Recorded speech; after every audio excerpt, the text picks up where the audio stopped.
의혹의 진상이 조금씩 드러나면서 과거부터 오늘의 이 모습을 암시하는 내지는 예상하는 그런 발언을 했던 인사들이 주목을 받고 있죠. 자, 1년 6개월 전이니까 2015년 4월입니다.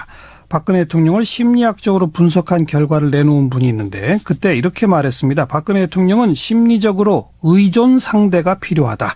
한마디로 대통령을 하기 싫은데 배역을 맡아서 억지로 하고 있는 상황이다. 이런 내용이었습니다. 이 분석 내놓으신 분 심리연구소 함께의 소장을 맡고 계십니다. 임상심리학자이시죠. 김태형 소장을 초대했습니다. 2015년 4월에 이런 분석을 뭘 근거로 내놓으셨어요? 박근혜 대통령의 어린 시절에 대한 자료는 사실 풍부하지 않습니다. 왜냐하면 이제 유경수 여사에 대한 자료가 일단 부족하기 때문에 거기에 대해서는 잘 모르겠지만 추측한데 그게 좋지는 않았을 것 같습니다. 왜냐하면 일단 부부싸움은 굉장히 많이 한 거로 제가 확인했거든요. 네, 이 박정희 대통령과 네. 유경수 여사 사이에 부부싸움이 잦았습니다. 특히 여자 문제로. 이런 경우에 이제 그 자녀들의 심리 상태가 건강하지 않고 불안한 경우가 많지 않습니까? 네. 그래서 이제 아주 건강하지는 않았을 것이라 하고 예측을 했을 때 이제 전제를 놓고 아니면 그게 괜찮다라고 보더라도 어떤 사건이 벌어지냐 하면 어머니가 돌아가신 사건이 벌어지는데 그렇죠. 그 사건이 굉장히 예사롭지 않죠. 그게 이제 세상에 대한 두려움, 네. 그다음에 이제 인간에 대한 두려움 이런 거로 이제 확대가 됐을 것 같은데 예. 이제 이때 치료를 했어야 됩니다. 제가 생각할 때. 그 트라우마가 보통 트라우마가 아닐 테니까 네. 당연히 치료를 해줬어야 되는데 예. 인식이 부족한 측면도 있었겠지만 또 저는 박정희 대통령이 딸을 정신적인 측면에서 학대한 케이스라고 봐요. 뭐냐면 곧바로 영부인 역할을 그렇죠. 맡았죠. 퍼스트레이디 역할을 시켰다는 거죠. 그렇죠. 저는 그래서는 안 됐었다고 생각합니다. 아. 퍼스트레이디 역할을 공적으로 비우든 아니면 다른 사람을 시키든 하지 딸을 그 자리에 어머니를 잃자마자 지금 어린 딸을 그 자리에 내세운 것은 이 상처의 치유에 굉장히 좋지 않은 영향을 미쳤습니다. 치료받아야 되는데 오히려 학대했다. 그렇죠. 저는 심한 경우에는 그렇게 봐야 된다는 거죠. 예. 그런 짓을 하면 안 됐었다 사실은. 딸을 정말 사랑했다면. 그리고 박근혜 대통령의 아버지하고 관계가 그렇게 좋지 않습니다. 제가 그래요? 연구한 바에 하면. 어머니 저격 사건 자체를 제외하더라도 아버지가 난폭한 편이고 여성 편력도 심하고 뭐 네. 등등 이제 이렇기 때문에 심리적으로 그렇게 아버지 쪽에 밀착된 딸은 아니라고 생각합니다. 어머니 쪽이지. 근데 이 상태에서 어머니가 잃었기 때문에 예. 굉장히 두려움이 컸을 거예요. 고독감도 컸을 거고 세상에 홀로 남겨졌다는 느낌. 그리고 세상이 매우 무섭다. 내가 정말 이제 어디를 나가서 어디를 돌아다닐 수 있을까 마음대로 뭐 이런 생각까지 했을 텐데 네. 이때 이거를 절묘하게 이용한 사람이 최태민인 거죠. 이제 최태민은 희대의 사기꾼이라고 봐야 되겠는데요. 아마 박근혜가 어떤 때 취약한가를 예상을 했겠죠. 사기를 워낙 잘 치니까. 지금까지 알려진 바로는 아무튼 청와대에 편지를 보냈다는 그렇습니다. 거 아니겠어요? 특히 어머니 얘기를 했죠. 그렇죠. 어머니의 꿈에 나타났다. 자기 꿈에 나타났다. 근데 박근혜 대통령 입장에서는 만나보고 싶었을 거예요. 그런 얘기를 했으면. 이게 긴가민가 하더라도. 그래서 불러서 만났더니 뭐 일설에 의하면 뭐 어머니 빙의된 연기를 했다는 얘기도 있고. 그렇죠. 네, 이제 그렇다면 이 박근혜 대통령이 무섭지 않습니까? 혼자 남았다. 세상이 다 무서운데. 그 상태에서 가장 중요한 것은 누군가 한 명 의존할 만한 대상이 있어야 되는 거죠. 아버지도 안 됐고. 안 됐으니까. 누구라도 있어야 되는데 그걸 최태민이 적절하게 그 네. 타이밍에 나타나서 그걸 제공해 준 거죠. 그래서 이제 심리적 의존 관계가 저는 시작됐다고 보고요. 예. 그 패턴이 깨진 과정이 없었습니다. 그 이후에도. 그다음에 아버지가 또 돌아가신 것도 상당히 이것도 충격적이죠. 신복한테 총을 그렇습니다. 맞았으니까. 가까운 사람. 예. 이게 주는 충격도 큽니다. 왜냐하면 모르는 더 불안해지겠군요. 그렇죠. 누구를 믿겠습니까? 아무도 못 믿고. 네. 아주 가까운 사람, 얼굴 보던 사람한테 죽었단 말이죠. 그렇죠. 그럼 인간에 대한 불신은 한층 심해지고 이건 또 세상에 대한 불신으로 나타날 텐데 네. 그러니까 한마디로 세상을 아주 무서워하는 심리를 가지게 될 수밖에 없는 두 번의 사건이 있었고 그 사건을 해결하는 방식이 최태민한테 심리적으로 의존하는 것으로 굳어졌다는 얘기입니다. 네. 그래서 40년이거든요. 네. 네. 그럼 이거 바꿀 수 없죠. 이 패턴은. 변화가 불가능하다. 그렇죠. 아하. 한번 고착되면. 네. 그러니까 인간관계에서의 어떤 패턴은 한번 고착되면 잘 안 바뀝니다. 근데 이게 이제 시간이 이미 40년입니다. 네. 그러니까 굉장히 길기 때문에 위험하다고 좀 봤던 거죠. 세상도 두렵고 믿을 사람 아무도 없는데 네. 의지할 곳 한 곳이 딱 있다. 그렇죠. 극소수였다는 거죠. 그럼 거기에 그냥 전적으로 모든 걸 의존한다. 그렇죠. 그 다음에 또 한 가지는 이 최태민이라는 사람이 박근혜 대통령의 대인 관계를 차단했다는 것도 문제입니다. 아하. 저는 이 점이 상당히 이제 사실 범죄시 돼야 될 사안이라고 생각하는데요. 예. 그 박지만하고 박근령이라는 그 두 분이 1990년대 초인가요? 하여튼 노태우 대통령한테 탄원서까지 썼다는 탄원서 거죠. 내용 중에 그런 게 나오죠.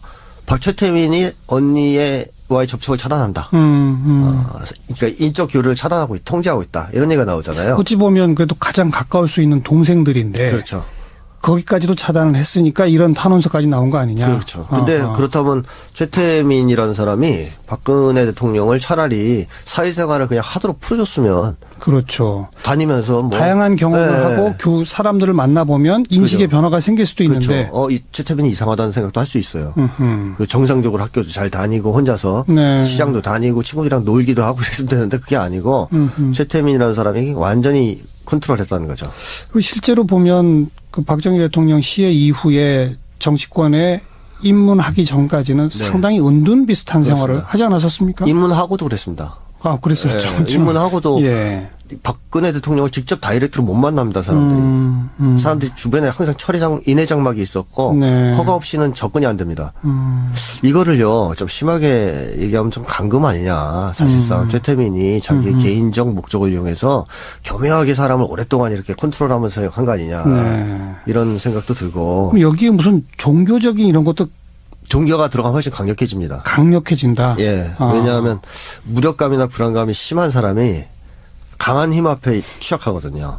그러니까 사람이 건강한 사람이면 누가 와서 마술 같은 거 부리고 막 이러면 쇼한다고 생각하죠. 그렇죠. 오히려 이제 이성적인 판단에 기초해서 불신합니다. 네. 근데 이제 광신도 집단들 연구해 보면 이 사람들은 자아가 취약하고 불안감도 없고 무력감이 심하니까 그렇게 마술을 한번 보여주면 다 넘어가요. 그렇죠. 네. 강한 힘 앞에 굉장히 취약합니다. 이게 네. 이성적이냐 아니냐를 떠나서.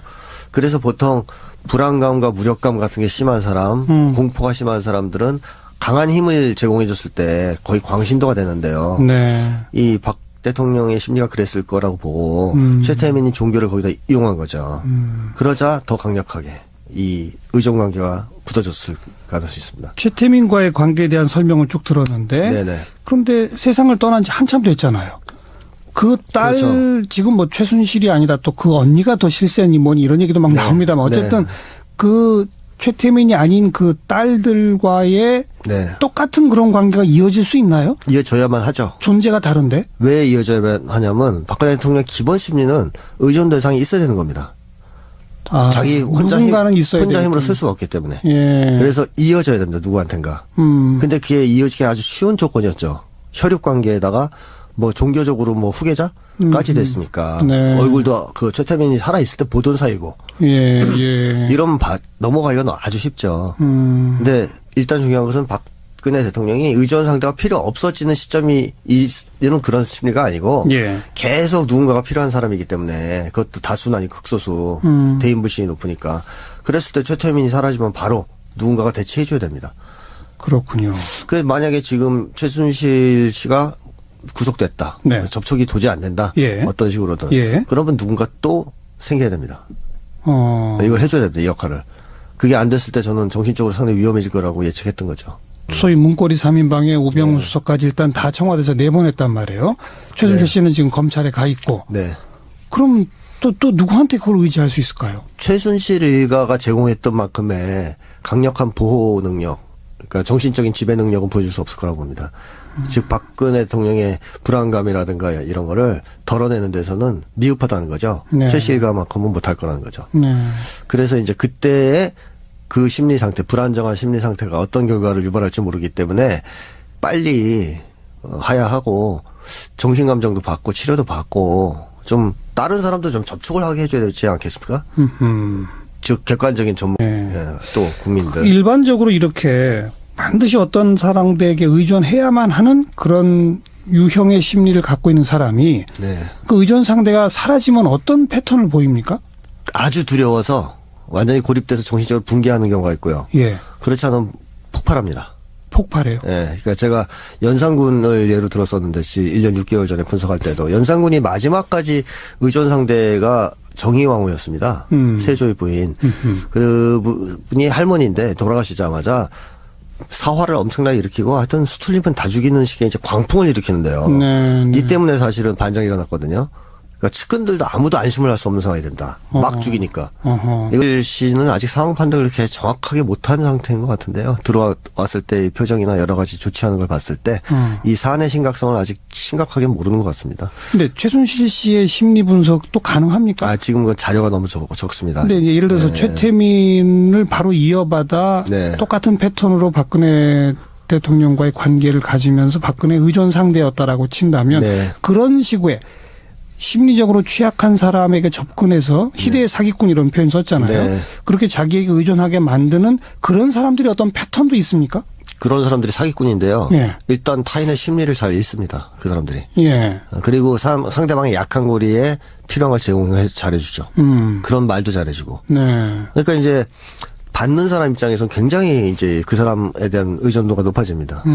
그러니까 다른 사람은 전혀 이해할 수 없는 자기의 내면의 약한 고리에 대해서 얘기를 꺼내주거나 위로를 해줄 수 있기 때문에 그 예를 들어 박근혜 대통령이 어머니를 잃은 뒤에 그 얘기를 꺼냈다는 것 자체가 대단히 탁월한 이 심리적으로는 탁월한 실력이 있다는 거거든요. 저는 사기꾼들이 한 측면에서는 인간을 이해하는 데서 상당히 놀라운 촉각을 갖고 있는 사람들이라고 그런데 이 생각합니다. 40년이 쭉 이어져 왔다는 것은 최순실 씨도 그 아버지와 비슷한 정도의 그런 역할을 충분히 할 만큼의 능력을 갖고 있을 것이다. 그렇습니다. 그런 컨트롤 거죠. 능력이 있다는 거죠. 근데 그런 사기꾼적 패턴을 가진 사람들이 네. 갑자기 이제 자기의 행동들이 막 문제가 되고 네. 드러나기 시작하잖아요. 네. 그럴 때 어떤 반응을 보이는 겁니까? 일단은 수습 가능하다고 믿고 무리수를 던질 수 있습니다. 이 사람들이 그 타인의 어떤 약점을 간파하고 그걸 능숙하게 다루는 데는 뛰어날지 몰라도 네. 시국을 정세를 읽고 국제관계를 읽고 이런 능력은 없는 사람들이거든요. 그렇겠죠. 큰 판에 이 돌아가는 상황은 못 읽기 때문에 나름대로 자기들이 최선이라고 생각하는 수를 던지겠지만 그것이 더 많은 분노를 일으키거나 이제 무리수를 둬서 사태를 악화시키게 될 가능성이 높습니다. 그러고 나면 이제 거기서는 이제 벙찌겠죠. 패닉 상태. 더 이상 이게 안 되는구나. 이거 뭔가 큰일 났구나. 네. 그때서 그럴 겁니다. 예. 정신적으로 약간 붕괴하는 상태가 갈 겁니다. 근데 지금까지는 자기들의 그 얕은 수가 통할지도 모른다고 기대하고 있는 것 같아요. 흐름이. 그리고 그 끈앞을도 많은 것 같고요. 검찰이나 특히 국정원에는 거의 확실하게 장악한 것 같고 그걸 믿고 지금 그런 것 같은데. 근데 개인적으로는 그렇게 생각할 수 있지만 네. 지금 돌아가는 모양새로 봐서는 네. 도저히 짜놓은 시나리오나 각본으로 검찰 수사를 마무리해서는 그래서 안 되는 거죠. 도저히 가능성이 좀 줄어들고 있는 상황이잖아요. 네. 네. 검찰에 들어가서 그걸 느끼게 될 거 아닙니까? 그런 정도의 판단 능력이 있으면 하길 바라죠. 과연 그럴까. 네. 거기서 만약에 아니다 싶을 때 그 사람들이 어떻게 붕괴될지 모르죠. 거기서 그 검찰 내에서 붕괴된다는 건 어떻게 된다는 거예요? 결국은 뭐 그냥 있는 대로 다 털어놓는다. 털어놓을 수도 있고 아니면 그냥 다 내려놓고 안 되는구나 싶어가지고 자포자기 상태에 빠져든다든가 무기력감에 빠진다든가. 무기력으로 말도 아무것도 안 하고 네. 이런 식이 될 수도 있다. 그럴 수도 있죠.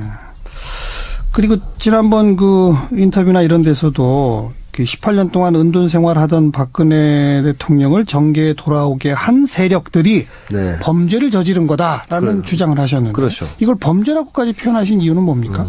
저는 왜 그러냐 하면 이제 국민들한테 정말로 대통령을 우리가 추천할 때는 믿고 따르는 지도자를 추천해야 되는 것이고. 그렇죠. 그다음에 그 대통령이 국민들한테 미치는 영향 같은 거를 우리가 예측하고선 추천하는 겁니다. 물론이죠. 근데 심리학적으로 정확하게 말씀드리면 박근혜 대통령은 대통령을 일단 수행하려는 의지 자체가 별로 없는 사람이었고 야망도 없던 사람이고 그다음에 능력이 안 됩니다. 심리학적 측면에서도 안 되고 일반 사회적인 기준에서 봐도 저는 안 된다고 생각합니다. 그런데 자꾸 하라고 해서 깜냥이 한 거다? 안 되는 거죠. 근데 그걸 알았다는 거죠. 이 사람들이. 네. 알았으면 국가를 위해서는 그런 짓을 하면 안 되는 건데 자기들의 사욕을 위해서 소위 이제 섭정 정치가 가능하다고 믿었을 테니까 시켰다는 건데 이거는 완전한 범죄 아니겠습니까? 이거는 네. 국민을 상대로 한. 그 사람들은 박근혜 대통령이 이런 상황이라고 하는 거를 알고 당연하죠. 일부러 네. 그걸 노리고 섭정을 하려고 그렇습니다. 이용한 거다. 그렇습니다. 그렇게 보신다. 네. 그래서 처음에는 아마 그 김기춘을 중심으로 한 이 수구 보수 세력과 최순실 일당이 아마 연합을 했을 겁니다. 대통령 세우기 쪽에. 글쎄 그건 뭐 아직 확인된 바는 네, 없습니다만. 추측인데 네. 그러다가 이제 내부 분열로 조금씩 바뀌는 건데 그게 이제 최순실 쪽으로 넘어가면서 심각한 국정농단이 이제 진행이 된 측면이 있다고 보는데 네. 어쨌든 주변에서 그 당시의 상황을 보면 사실 10년의 민주정부가 이제 한국 사회에 섰던 거 아닙니까? 예. 오랜 세월을 이제 거치고. 그리고 그 민주정부가 잘못한 게 많다 쳐도 더 나은 정부가 나왔어야지 옛날 유신 시대로 돌아가서는 되는 건 아니었다라고 이제 생각하는데요. 네, 네. 이제 그걸 이제 돌리려고 했던 사람들이라고요. 역사의 시계를 거꾸로. 그리고 무엇보다도 뻔히 박근혜 대통령이 어떤 사람인지 알면서 했다는 게 중요한 거다. 그렇죠. 근데 그런 그러면 거죠? 자기들이 이길 수는 없었던 거죠. 그 시절에. 왜 이명박 대통령이 너무 인기가 떨어졌고 정치를 못해서 국민들이 야, 안 되겠다. 저 사람도 이렇게 해서 민심이 돌아섰던 시점이거든요. 그러니까 누구를 내세워도 이기기 어려운 상황이었습니다. 근데 이제 박근혜 대통령은 그 유신 시대의 어떤 향수를 불러일으키고 또 그 노인 세대와 심리적으로 애착 관계가 있습니다. 왜냐하면 노인 세대가 어린 박근혜를 봤던 사람들이고 어머니를 잃은 장면, 아버지를 잃은 장면을 봤어요. 네, 네. 그래서 심리적으로 굉장한 유착 그렇죠. 이 있습니다. 그냥 이거는 불쌍해하는 그렇죠. 그런 마음이 있죠. 네, 그거를 이성적으로 뭐 떼낼 수가 없습니다. 네, 한번 형성이 네, 되면. 네. 그래서 노인 세대는 기본적으로 박근혜에 대해서 표를 줄 가능성이 높았던 거 아닙니까? 그런 걸 이용했다 이러죠. 그렇죠. 그거를 노리고 알겠습니다. 자격이 없는 사람을 밀었다는 거죠. 뭐 박근혜 심리 분석, 최순실 심리 분석 뭐 여기까지 했는데 네. 지금 정작 우리 국민들이 집단적 허탈감에 지금 빠져 있습니다. 그렇습니다. 예. 이것도 좀 어떻게 치료를 해야 되지 않아요? 그렇죠. 어떻게 할 수 있을까요? 결국 이 사태를 진정시키고 재발이 되지 않는 상황으로 만들었을 때 이제 되는 건데 저는 세월호 때랑 비슷하다고 생각해요. 네. 세월호도 사건이 벌어졌을 때 국민들이 느낀 게 그런 거죠.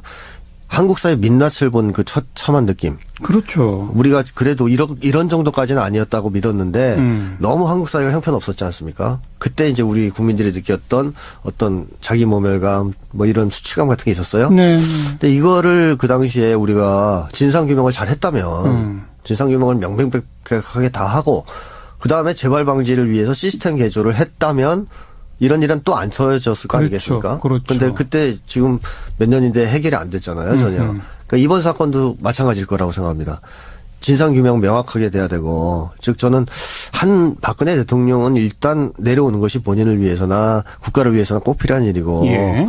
나머지 이 일을 뒤에서 만들어낸 데 협조한 사람들, 뭐 요즘 부역자란 말도 쓰시는데 여러분들이 그 부역자 말고 주동자들도 있을 거 아니에요. 이 기획한 사람들 다 처벌하고 다시는 이런 짓을 못하게 예. 국가를 완전히 지금 예. 망조를 두게 만들었으니까 그걸 해야만 하고 시스템 개혁하고 그래야만 국민들이 치유될 수 있다. 그렇죠. 어. 그렇지 않고서는 국민들은 완전히 허탈해지고 무력해지고 안 그래도 지금 젊은 세대는 이민 갈 수 있는 조건만 되면 가겠다고 대답하는 사람이 80~90%입니다. 예. 이 나라가 지탱이 되겠습니까?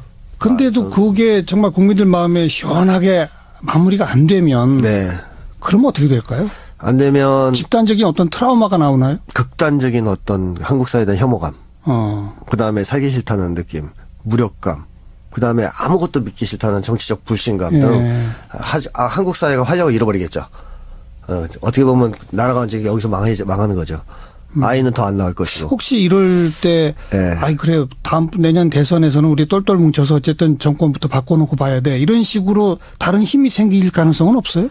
지금 그렇게 형성은 되고 있는 것 같은데 예. 이대로 망할 수는 없다라는 느낌이 이제 국민들을 다시 투쟁의 현장으로 부르고 있는 것 같은데 이걸 이제 지도할 수 있는 역량이 있느냐, 지도력이 있느냐 하는 문제죠. 그다음에 또 이 사태를 덮고 계속 이권을 유지하려고 하는 세력들이 있을 테니까 그걸 깰 수 있는 예. 이쪽에 힘이 있느냐 하는 게 문제인데 예. 국민들은 언제든지 지금 준비가 돼 있다고 생각합니다. 마음의 준비라든가 여러 가지를 봤을 때. 근데 이것을 하나의 힘으로 모아줄 수 있는 정치 지도자 또 정치 조직 이런 이제 사람들이 필요한 거죠. 지금 절실히.